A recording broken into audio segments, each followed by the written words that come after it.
This is Professional Launch with Ricot Aladin, positively connecting the less connected, bridging gaps, and building futures in the community. Professional Launch with Ricot Aladin. Hello, professionals. My name is Ricot Aladin, and I am the founder of Professional Launch and the host of the Professional Launch Show here on WDOI. This show is a space where we explore habits, strategies, and stories that help professionals not just start their careers, but launch them with purpose and impact. Today's conversation is all about one powerful principle: being intentional. We all know that success in business and in life doesn't just happen by chance. It is built by design through focused action, consistent mindset, and meaningful relationships. And our guest today knows that better than almost anyone. Ryan Botner, founder of Connaissance Speaking and Coaching, is a dynamic conference and corporate speaker who helps leaders and team build winning mindset and drive real results. His message goes far beyond motivation. It's about practical, actionable tools that help professionals increase revenue, strengthen relationships, and create transformation that lasts. So, if you are ready to move on from inspiration to intentional action, this episode is for you. Ryan, welcome to the show. Rico, can you hear me okay? Yes, All right, wonderful. welcome Well, to the show. thank you for having me. Wonderful, wonderful, wonderful. Well, Ryan, I want to know what inspired you to start Cornerstone Speaking and Coaching. Yeah, so about, I would say 7 years ago, I was on the top of my game, uh, had built a large financial services industry business, specialized in working with high affluent income earners, mainly physicians and business owners. And I had lost purpose. And so I built this business over about 13 years, and I was not being an intentional leader, that's for sure. And because of that, I just started to get stuck. I got complacent. I started believing my own marketing and quit working as hard as I was to build it. And I remember buying the book, The Purpose Driven Life, and I really didn't read it. I read a little bit of it, but it was the title that spoke to me because I had lost my purpose, Rico. I had lost my drive. And I started to fill it with alcohol first, and then, came drugs. And it started with a little Adderall pill and turned into all kinds of really hard drugs after that. So within 2 years, from 2017 to 2020, 19, I destroyed almost every relationship and blew almost every dollar. And it ended in an overdose. And I was in a coma 3 days. And that was the 2020, almost 5 years ago today. It was in October. And God got my attention. And I came out and I just had to really lean into my faith. I'm thankful I was delivered. I never touched a drug or alcohol since then. The desire was totally taken away. I had a mind that was made up.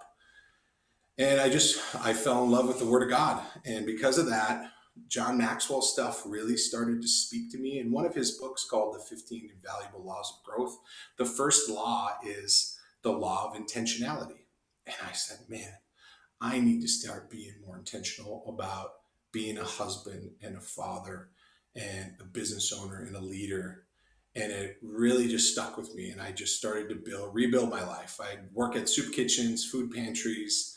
But it really just started with me waking up and making my bed and having a good structure and routine, and had to relearn a lot of things and rebuild my life. But I did it in losing my life in the service of others. Instead of being selfish like I had been, I just started to have compassion and empathy for others. So I actually worked for the state for a little while, worked with people in addiction and homelessness. And so I did that for about a year and a half. And then a motivational speaker came through, and I live in a small town north of Bismarck called Washburn. And he spoke at our first responders banquet in February of that next year.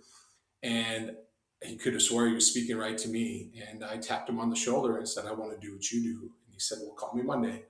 And that was the first real coach that I hired coming out of my substance abuse situation, and went through coaching. And then I just started to cold call business owners, car dealerships, real estate offices, started to speak for 20, 30 minutes, put together a keynote on being intentional and having an attitude for excellence, and speaking against complacency and being comfortable and building a life of significance. And so that's where it all started.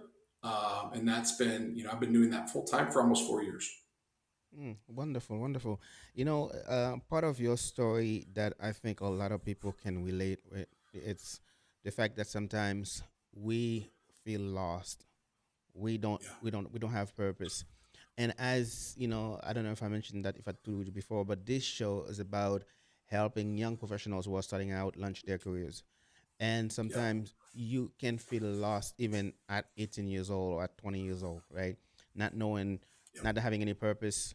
And so my goal today is really for those who will be listening or who are listening to this to get Mhm. something from your story that they can use.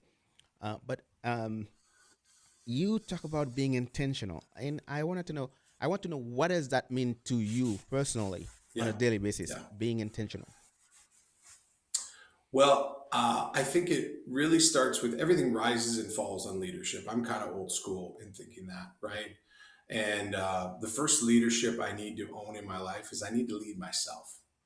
And then once I lead myself, because if the plane's going down and I don't have my oxygen mask on, it's hard for me to put it on for anybody else. Hmm. Um, but then I'm also, I'm a husband, I'm a father. So that's being the leader of my home and then flowing that into my coaching business, my speaking business. We also have a nonprofit that has sober living. So I'm constantly challenged to grow as a leader and be an intentional leader. And being an intentional leader to me means that I'm driving with purpose. So, like, my purpose and my mission is much bigger than me. That was the problem that I had, is that it was all about me and building this Ryan's kingdom. And so now my purpose is much bigger than me. And because of that, I have a vision that in the tough days, I don't become a slave to the immediate because I have my eye on the ultimate vision and purpose. And then that brings me much clarity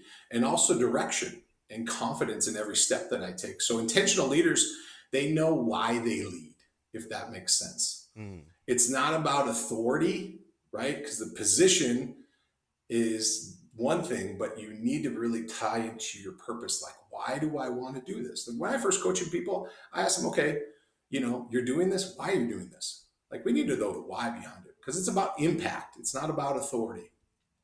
And also the other thing that about being intentional is that the more intentional I am, I can align every decision with a clear mission and vision, ensuring that my actions move everyone around me, including myself, forward. I want to keep moving forward. I can't stop and be stuck, and I definitely don't want to go backwards. So there's three types of people in this life. There's the climbers, the campers, and the quitters. We all know the quitters, okay? They're gone. The campers, they kind of stick around, but they're not moving. And then there's the climbers. And even if I only climb an inch every day, I just want to embrace a life of growth. And that's how I can be more intentional. Wonderful, wonderful. And from your bio, you have sales experience. How did your journey in sales shape your approach to leadership and coaching? Yeah, great question. Well, first of all, I had to learn real quick to be comfortable with being uncomfortable.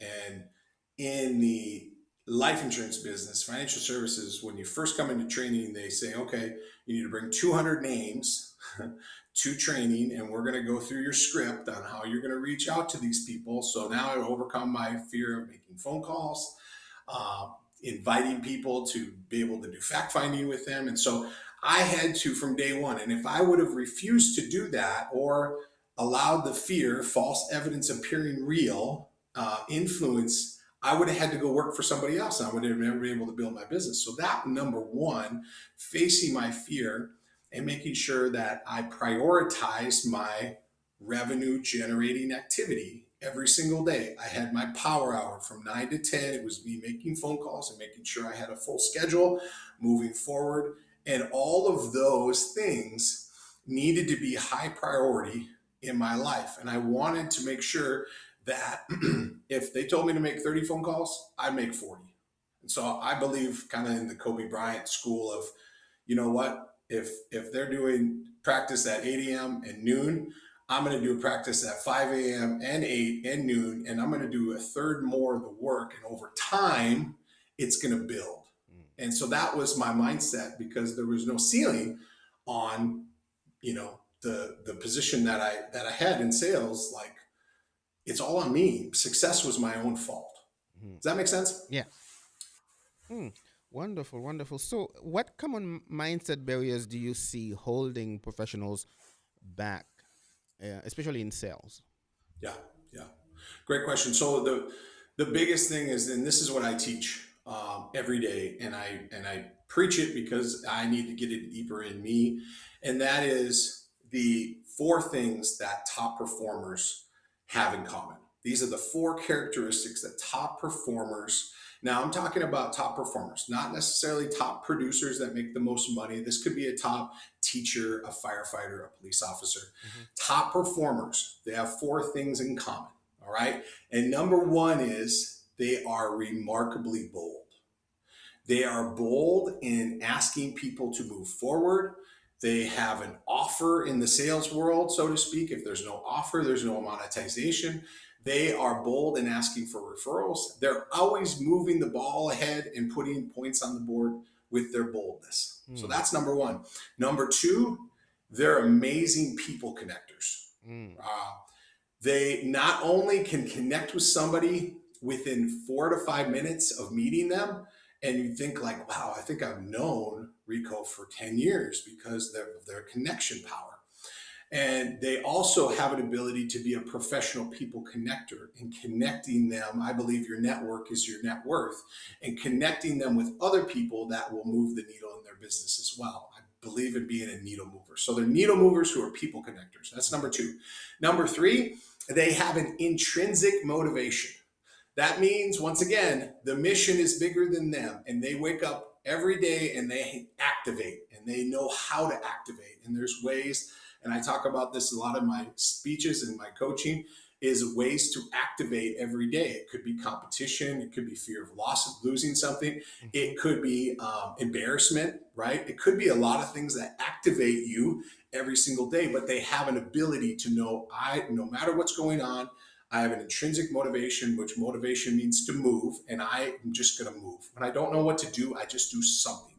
I make a phone call, I schedule a meeting, I'm moving forward, and I'm not getting stuck. I'm not getting complacent. That word complacency is a gradual fall into a state of mediocrity. And so I have 7 kids, and I don't ever wake up and I talk to my kids. I don't say, hey, listen, go be mediocre today. We say what? Go be great, because we want them to go to the greatness factory every day, not to the complacency center. Okay. All right. The complacency center is closed, but the greatness factory is open. All right. So they have an intrinsic motivation and they know how to activate. Number 4, last one, is they have grit. They have a perseverance. I like to use the word relentless. One of the first books I read in the business world was the book Relentless by Tim Grover. And it talks about Kobe Bryant and Michael Jordan. And they weren't the most gifted, they weren't the most talented, but they were the most relentless. So they have an ability to overcome adversity and keep going. And it doesn't matter if we fall down or we get knocked down, but we get back up, and we get back up quicker. And so those are the 4 characteristics of being a top performer, Rico. Wow. I really like that. We're going to take a break. When we come back, Ryan, one thing I would like you to do is we summarize that for the listeners. Okay, we'll be right back. We are back. Today, my guest is Ryan Botner, and we are talking about being intentional. Man, that's such a good conversation. So, Ryan, right before break, you were talking about the 4 characteristics of of that Top performers. all performers, high performers have. Yes, Can you kind of say that again, but summarize it for absolutely. folks who are listening or watching this later? Yeah, no, glad to. Mm-hmm. Well, number one, I mentioned remarkable boldness. Mm-hmm. Um, Top performers don't wait for permission, they initiate. I like that word, initiate, right? They move first, they speak up, they step into rooms others might hesitate to enter. They're looking for a seat at a bigger table. And they do that with remarkable boldness. It's not recklessness, it's the confidence to act aligned with their purpose, Mm-hmm. even when fear is present. I hope that makes sense to everybody. Yeah. And so, those key behaviors of somebody who's remarkably bold is they take action faster than average performers. They know the common denominator of success, which is doing the things unsuccessful people are not willing to do, or forming habits of doing things that failures don't like to do. They are bold in doing them. They ask for business, they ask for referrals, they ask for introductions. They show up consistently and they're visible, vocal, and more importantly, they're valuable. And they value other people and they bring value to other people. That's my mission statement. I'm a person of value who values people, who brings value to people.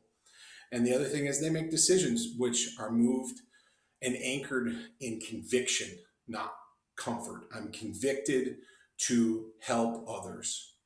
And I move with a sense of urgency. And also, I'm willing to fail publicly in order to succeed. Like failure has to happen. I want to fail early, fail often, and fail forward, but I want to be able to get back up quicker. So the mindset to that is courage isn't the absence of fear, it's the decision that purpose is greater than the fear, which fear is what? False evidence appearing real. So top performers don't play to lose, they play to win. They know how to win and they expect to win. And if they lose, they don't really lose. Sometimes we lose, sometimes we win, sometimes we learn. So as I'm losing, I'm actually learning. Yeah. So that's the summary of being remarkably bold, Rico. Wonderful, wonderful. So, was there a moment in your career when you realized mindset was more powerful than skill alone? That's a great question. I believe that mindset or attitude it's a lot, but it's not everything. I believe that your attitude will help you to reach your altitude, but the aptitude, which is your skill, is going to get you seats at bigger tables. Mm. So most people don't even know what is their primary skill. Like I've been able to recognize like my primary skill is helping others to activate. I am an activator, right? Which helping to motivate and inspire, but realizing like, hey, you could hear a talk from me and chances are your life will probably not be transformed. It might be. But if you enter into a deeper workshop or a coaching program with me, the chances of that, because you're going to build habits, which motivation starts it and discipline finishes it. This is the value that I bring. And so I believe everybody needs a coach in life, Rico. I believe that a good coach can change your life. I also believe that you can't read the label while you're in the bottle. And so a lot of people know how to move forward. They just need a who. They need a coach to help them get to that next level. Mm. Wow, wonderful.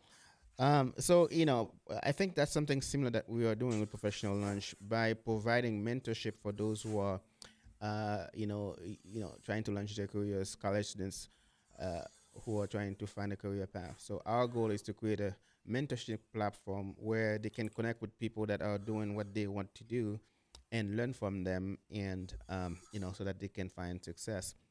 So in a sense, that is there's some similarities there. I So love it. yeah, I have always been, had an interest in sales, Ryan.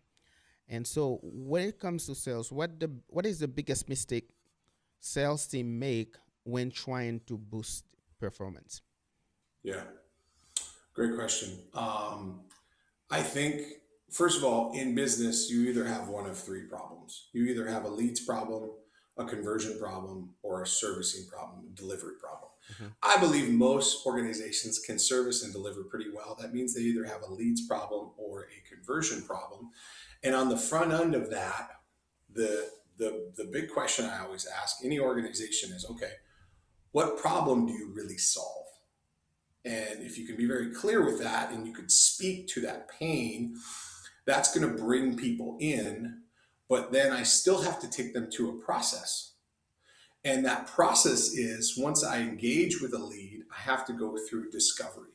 And I like to, I come from working with physicians. And so I like to tie this in of what I've learned through the medical community into the sales world is if I don't diagnose the real problem with the prospect and I just give them an offer or I tell them you need this without diagnosing, doing a true discovery, which means I need to find out the five things: obstacles they're facing, Hmm. what outcomes they're looking for, the timing, is this a now thing, and money, is there money? This is a lot of things. Qualification is does the person have the money to be able to afford this?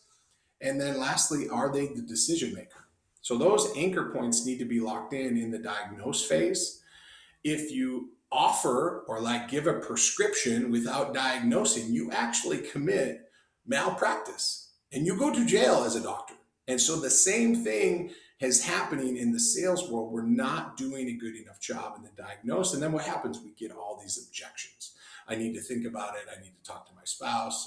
I need to go to the board, whatever it is, Hmm. because we didn't anchor in the diagnose phase. Does that make sense? Yes, yes, absolutely.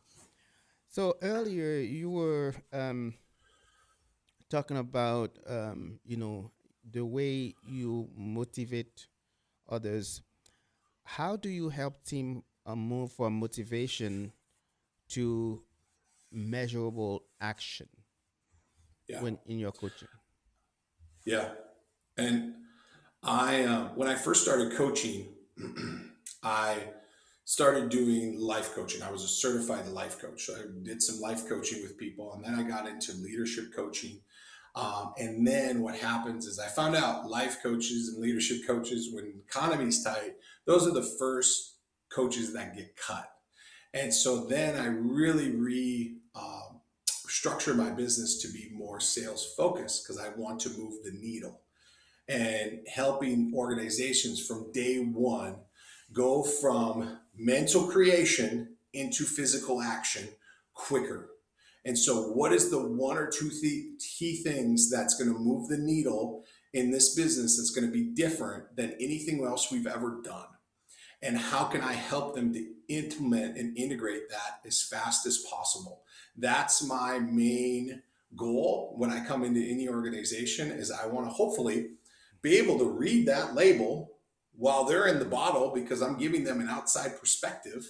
And a lot of times it helps if I haven't had any history in that specific niche or sector because I can give that fresh perspective. So leaders embrace that because they want to be open to, you know what, maybe there's something we're not seeing here. And then we put together an action plan to have a 90-day implementation and to immediately, once again, move the needle in an organization. Wonderful, wonderful. We're gonna take a short break here. When we come back, we'll continue with the conversation. We'll be right back. We are back. Today we are talking to Ryan Botner. He is the founder of Connaissance Speaking and Coaching. And we were talking about sales and being intentional. So, Ryan, as I mentioned at the beginning of the show, the platform is for those who are starting out, trying to launch their careers. So, how can young professionals develop the discipline to stay intentional in their careers? Well, I said this before. Mental creation, I got to go there in the mind before I go there in the body. So, number one, they need to act. Mhm. And then number two, I need to know I can't do this on my own. I need to ask for help. I need to surround myself with people that have a winning mindset. not ones that are letting you come up with excuses, because your excuses will destroy you. Um, and so I'm a big fan of taking extreme ownership in the situation that you're in. If you don't like the amount of money you're making, then change it. If you don't like your physical health, then change it. Like, the good news is, whatever situation you're in right now, you got yourself in that, and you can get yourself out. So, like, even though, like, for me, hitting rock bottom 5 years ago was actually greatly empowering for me. It was empowering because I knew I got myself in this situation, I could get myself out. Now, with God being my helper, I needed to lean on my faith. And because of that, I mixed my faith with action. And I was able to just take one step at a time and know that Rome was not built in a day, but Rome was also not destroyed in a day. And so every second, every minute, I need to be intentional about the direction that I'm going. And I need to go there in the body, in the mind, in the heart, and also in the spirit. Hmm. So, with that being said, so what daily habits or routine uh, would help? Do you think would help them maintain a winning mindset? Personally, I would say. Yeah, yeah.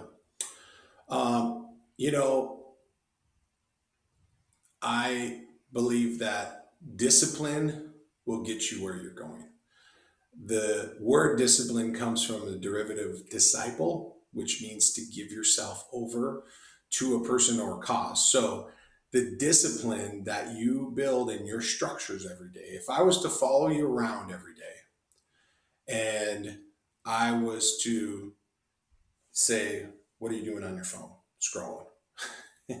Why are you wasting time over here?" How much time would you really be wasting? I believe that us as humans, we waste a lot of time every day. Hmm. And so, having building the structure to really taking not time management, because we can't manage time, but really time ownership. What is my sectors in my day that I can start to break down? So, like, for me, 5 to 9 a.m. So I've got the gym and prayer, and I'm building up my day, and I'm activating from 5 to 9. From 9 to noon, I'm usually prospecting in the sales world. That's, I prospect in the mornings, and then from noon to 5, I'm solving problems for clients. So I prospect in the mornings, solve problems for clients in the afternoons. From 5 to 9 p.m., that is my family time. And it's also some personal development growth and reading books and growing in that. But I've structured this to be able to have 4 sectors of my day and then get 7 to 8 hours of sleep. Sleep is really, really important. Most people don't get good sleep, and then because of that, they cannot perform, or they don't eat right, or they don't exercise, and they're not able to perform at a level that they want to. But once again, you got yourself in this situation, you can get yourself out, and that is empowering. When we really come to a point where the pain of staying where we're at is greater than the pain of change, then we will start to change. Hmm. Wow. So, you often talk about transformation beyond revenue. What does that look like? Yeah. Well, I don't chase jets and Super Bowl suites and Vegas trips anymore. But I still am. Revenue is still one of my love languages because it's needed to grow a business and to be able to do great things in this life. And so, my number one investment that I do with my revenue is, I tithe. I give my money back to God. It's His anyway. And number two is, I invest in myself, in coaching. I invest in leveling up my skill sets. And then from there, like, if I didn't do what I need to do every day, I wouldn't be able to do that. And then I have a nonprofit. We have sober living homes. Like, I give back. I want to be a giver. The Lord loves a cheerful giver. And so this goes beyond just revenue. This goes beyond, the next event that I'm waiting for, or the bucket list, and I've been all over the world, and I'm thankful God allowed me to do a lot of great things, cool things. But then I realized, like, what's really life about? Like, what's going to matter 100 years from now? What's going to really matter? That I made a bunch of sales, that I did all these things, and I went to, the Super Bowl, the Masters, whatever it is. Like, what's going to really matter? What's going to matter is your legacy, your children, or even if you don't have children, then the people you mentored and that you coached. What kind of impact did you make to be able to help them make generational blessings rather than generational curses? Mm. Wonderful, wonderful. So now, how? I mean, as you were talking about like legacy, you wanna leave. I have a feeling that that's part of your success, where you define your success as a father, a professional. So could you elaborate on that? So how do you? I guess the question is, how do you define success both professionally and personally? Yeah. Well, first of all, I don't look for the praises of men anymore. And I'm a recovering Rico. I'm a recovering people pleaser.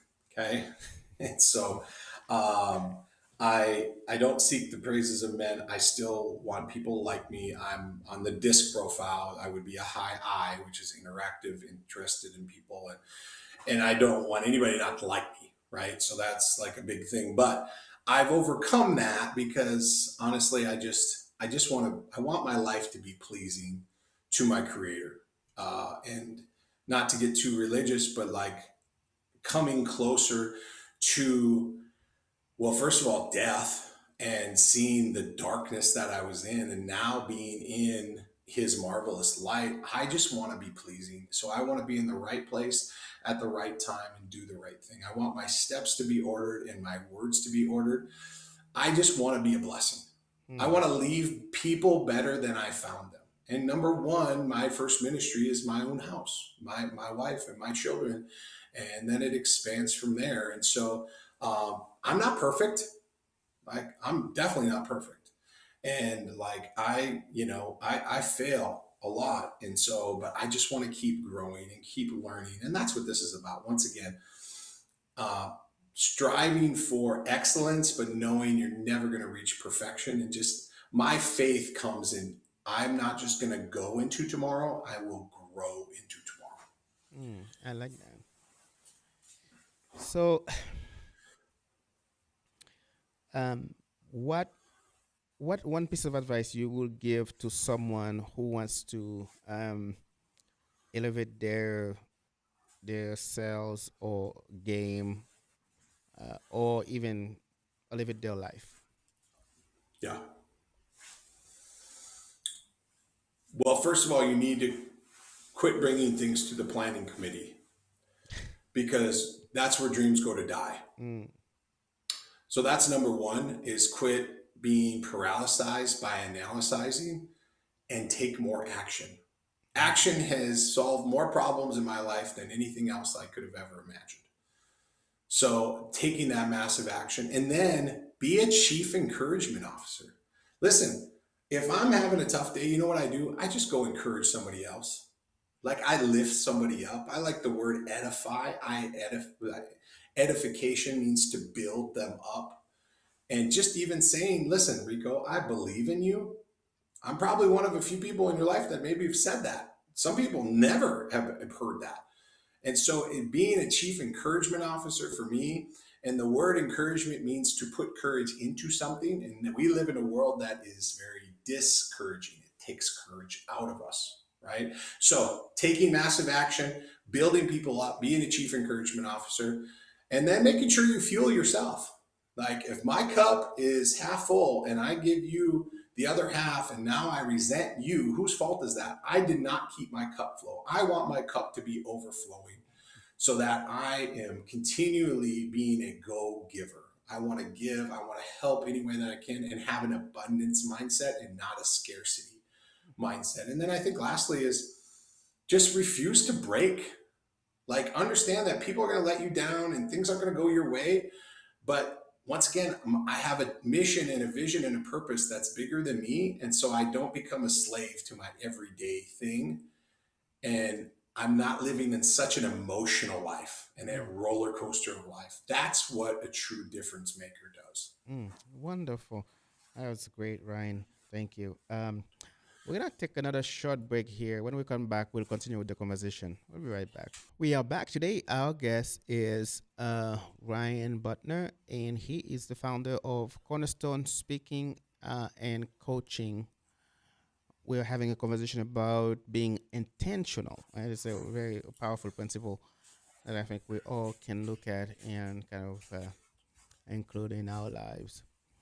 So, as a reminder, you should know that Professional Launch is a nonprofit organization, and therefore we heavily rely on friends, on partners, on guests, on to keep our operation going. So, please go to professionallaunch.org and see all the way you can support our work, support our operation. We are so grateful for your support.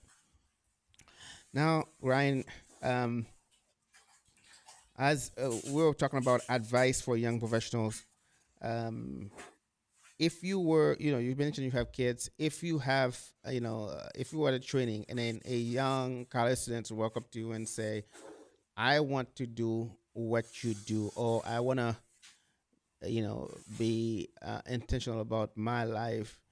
Besides the three advice that you say earlier, you mentioned earlier, if that's going to come to you and say, "Look, I don't have a direction, I don't know, I feel like I'm lost, I'm going to school because my parents want me to go to school, I don't like what I'm learning," they give you a story like that. So what would be your answer to them, and how would you either motivate them or help them find a path?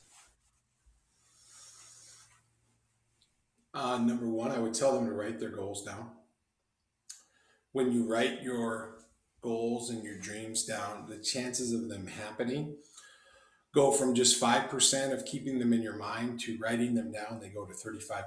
So, 7 times the chances of you taking action on those goals and your dreams. And then, if you have a deadline of the things that you want to be done by certain times, the chances go to 65%. And if you hire a coach or you have a mentor or someone in your life that loves you enough to not tell you what you want to hear, but what you need to hear, the percentage goes from 5% to 95%. So just by Mm, following that goal achieving formula, you can almost guarantee success. And the other thing I would say is start reading. I mm, mentioned John Maxwell, the 15 invaluable laws of growth. He's got tons of books. I've got a book on selling called Touch Point Selling. And it's really about relationship building because the word sell or sales, I believe, gets a bad rap. We're all selling something. We need to sell ourselves. And I need to be more intentional about what is it that I'm bringing to the table and how is that being valuable to other people. mm. I'm glad you say that. We all are setting ourselves, and that start from the time that we start thinking about what, going to college to think about a career path. And so, with that in mind, what do you think that can be? What do you think we can? How do you think we can help young professionals understand that, you know the process of selling yourself, how do you sell yourself, how you brand yourself, so that you that can lead you to success? So I guess my question is, what do you think that they can do to understand that from the time that you reach out to a company, wanting to work for a company, you are selling yourself and Yeah, you are trying to tell them that you are the best candidate for this position. That's selling yourself. It's not, yeah, you know um, I get to speak to college students and high school students at times, and one thing that I like to say is, as professionals, we are called to serve, and the sooner you realize that, how the sooner you realize that you are called to serve, and your success will depend heavily on your yeah, service. And it doesn't mean that, when I say service, it's, you can be just a cashier, and the way you serve people can lead you to success. Yes. So, um, if you could elaborate on that, on how they can start beginning to, like at least start developing that mindset of, yeah, selling whatever you are doing, Yeah.